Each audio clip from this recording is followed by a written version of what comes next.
안녕하세요. 처음교회 성도 여러분 반갑습니다. 김가루 목사입니다. 오늘 눈곱 30분 큐티 함께 하도록 하겠습니다. 오늘도 말씀을 기대하면서 주님이 주신 그 말씀 가운데 삶이 바뀌는, 또 삶이 하나님의 구속 질서 안에 다시 재정립되어지는 귀한 시간들이 되어지길 주님의 이름으로 축복드립니다. 오늘 역대하 19장 4절부터 11절 말씀입니다. 여호사밧의 행보가 다시 여호와께로 돌아오는 장면이죠. 먼저 4절에 보니까 여호사밧이 예루살렘에 살더니, 예루살렘 하나님의 성전, 주님의 그 성전에 다시 살더니, 다시 나가서 브엘세바에서부터 에브라임 산지까지 민간을 두루다니며 그들의 조상들의 하나님 여호와께로 돌아오게 하고, 이렇게 되어 있습니다. 네. 브엘세바에서부터 에브라임 산지까지 민간에 두루다닌다. 그리고 그들의 하나님 여호와께로 돌아오게 하려고 애를 쓴다라고 말합니다.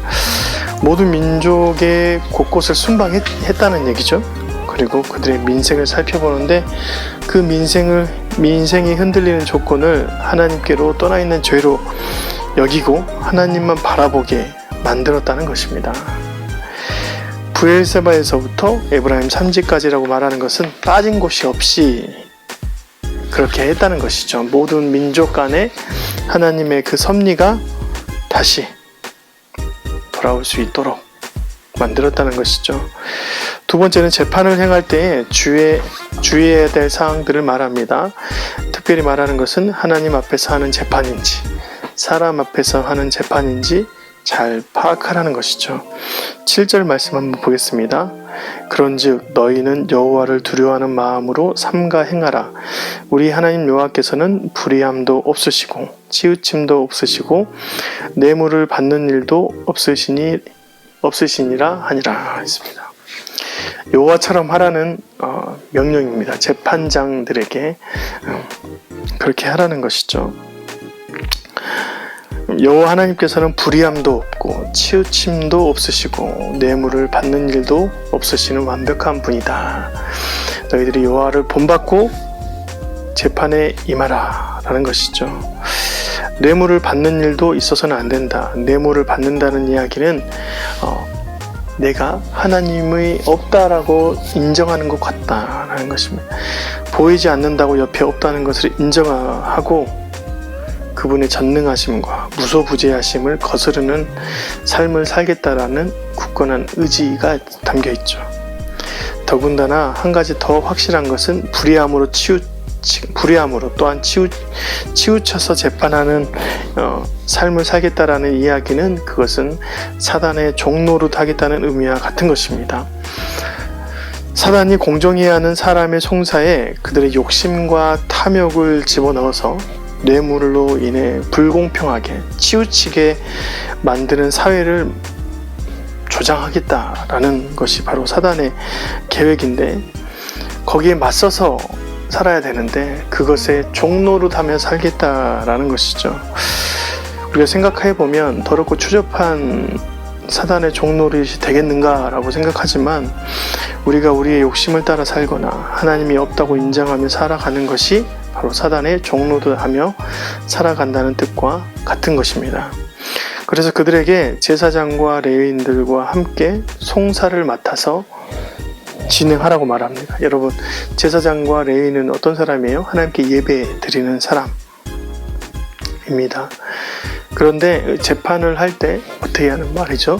하나님 앞에 예배 드리는 것처럼, 하나님을 모시는 것처럼, 하나님을 찾는 것처럼 하라는 명령이죠. 9절 말씀이 더욱더 확실히 나옵니다. 9절 말씀. 그들에게 명령하여 이르되 너희는 진실과 성심을 다하여 여호와를 경외하라 했습니다. 진실과 성심을 다해서 여호와를 경외하라고 말합니다. 그리고 그 지도층들을 완벽하게 제사장과 레위인과 협력하여서 그 마을 전체가 하나님을 경배하고 예배하는 일에 앞장서서 해야 된다라고 말해주고 있는 것입니다. 모든 사회의 구조를 하나님께 포커스를 맞춰서 돌아오게 만든 것이죠. 마치 첫 문단의 부엘세바와 에브라임 산지까지도 털어가면서 그들의 생각과 정신과 모든 것을 바꿔놓겠다는 그런 굳은 의지가 재판장에서부터 모든 사회 구조까지 또 함께 해나가는 이런 사회의 지도층까지 바꾸겠다라는 것이죠. 이런 일들이 지금도 일어났으면 좋겠다라는 생각을 합니다. 물론 지금 우리나라는 왕권주의 중심이 아니라 민주주의잖아요. 사람들의 생각과 의견이 모아져서 만들어진 국가이기 때문에 그러지는 못하지만 하나님께서 행하심 가운데 정말 우리가 이 사회가 치우치거나 불공정한 사회로 나아가는 것이 아니라 하나님께서 우리에게 보여주신 공정함과 사랑과 긍휼하심을 따라갈 수 있는, 그래서 여호와를 본받아며 재판했던 것처럼 하나님 앞에 경배하며 예배하며 모든 송사를 했던 것처럼 그 사회가 돌아가야 된다라고 하는 것이죠. 오늘 여호사밧이 작심을 하고 사회를 변혁하려고 합니다. 그 중심에 예배가 살아나게 하기 위해서 대제사장과 레위인을 선택하죠. 그래서 그들의 삶이 온전하게 하나님께 다시 집중하게 만드는 사람들의 터전을 깔아놓는 것이죠. 예. 여러분, 하나님을 예배하십시오. 그리고 하나님께서 옆에 거하신다는 것을 인정하면서 살아가는 오늘 하루가 되었으면 좋겠습니다. 그러면 여러분 안에 그런 뇌물을 받거나 또한 죄악 가운데 머물러서 이 사회가 망쳐진 일은 없을 것입니다. 하나님께서 앞에 계신다, 하나님께서 함께 하신다라는 생각으로 살아간다면 여러분의 삶의 구석구석에 주님의 임재가 임할 것입니다. 오늘도 그런 거룩한 일들을 만들어내시는 저와 여러분이 되었으면 좋겠습니다. 오늘 눈고 30분 함께 했는데요. 여호사밧 통해서 정말 하나님께서 행하시는 귀한 일들, 또 즐거운 일들을 함께 나눴던 것 같습니다. 매번 죄를 짓고 범죄하고 사회가 무너지고 전쟁에 패하고 그런 일들이 있었던 이스라엘이 아니라 왕이 바뀌고 왕을 통해서 하나님 앞에 돌아오는 백성들을 보게 되어서 참 기쁜 하나님 앞에 묵상이었던 것 같습니다. 우리가 그런 삶으로 사회가 변혁하듯이 우리의 인생을 변혁시키는 그런 삶을 살아가시는 저와 여러분이 되었으면 좋겠습니다. 그런 삶이 되기를 주님의 이름으로 축복드립니다. 내일 또 눈꽃 큐티 함께 하도록 하겠습니다. 안녕히 계세요.